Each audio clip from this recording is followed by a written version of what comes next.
ಸ್ನೇಹಿತರೆ, ನಾನು ನಿಮ್ಮ ಗೆಳೆಯ ಚಂದ್ರಶೇಖರ್ ಮಾತಾಡ್ತಾ ಇರೋದು ಆನೆಕುದುರೆ ಪ್ರೇಮಿ. ನೋಡಿ ಸ್ನೇಹಿತರೆ, ಇವತ್ತು 2025 ಯುಗಾದಿ ಹಬ್ಬ. ಇವತ್ತು ಹೊಸ ವರ್ಷ ಅಂತಾನೆ ಹೇಳ್ಬೋದು. ಇವತ್ತು ಯುಗಾದಿ ಹಬ್ಬದ ದಿನ ನಿಮ್ಗೊಂದು ವಿಡಿಯೋ ಏನ್ ಮಾಡ್ತಾ ಇದೀನಿ ಅಂತಂದ್ರೆ, ಇವಾಗ ನಾನು ಬೇವು ಮತ್ತೆ ಬೆಲ್ಲನ ತಿಂತಾ ಇದ್ದೀನಿ.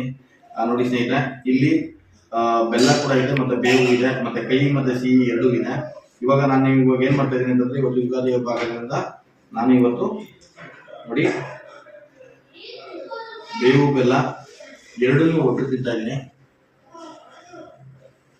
ನೀವು ಇವತ್ತು ಯುಗಾದಿ ಹಬ್ಬದ ದಿನ ಫ್ರೆಶ್ ಆಗಿ ಸ್ನಾನ ಮಾಡಿ ಬೇವು ಬೆಲ್ಲ ತಿಂದಿರ್ತೀರ ಅಂತ ಗೊತ್ತು. ಹಾಗೆ ನಾನಿವತ್ತು ಸ್ವಲ್ಪ ಲೇಟ್ ಆಗಿ ನನ್ನ ಕೆಲಸ ಮುಗಿಸ್ಕೊಂಬಾರ್ದು. ಇವಾಗ ನಾನು ಬೇವು ಬೆಲ್ಲ ತಿಂದಿದ್ದೀನಿ. ಸ್ನೇಹಿತರೆ, ಇಷ್ಟೇ ಹೇಳಿ ನಾನು ಈ ವಿಡಿಯೋನ ಮುಗಿಸ್ತಾ ಇದ್ದೀನಿ. ಯುಗಾದಿ ಹಬ್ಬದ ಶುಭಾಶಯಗಳು ನಿಮಗೂ ಮತ್ತು ನಿಮ್ಮ ಕುಟುಂಬದವರಿಗೂ. ಹಬ್ಬ ಇವತ್ತು ಎಂಜಾಯ್ ಮಾಡಿ, ಖುಷಿಯಾಗಿರಿ, ಒಳ್ಳೆಯದಾಗಲಿ ಅಂತೇಳಿ ನಾನು ದೇವ್ರನ್ನ ಕೇಳ್ಕೊತೀನಿ.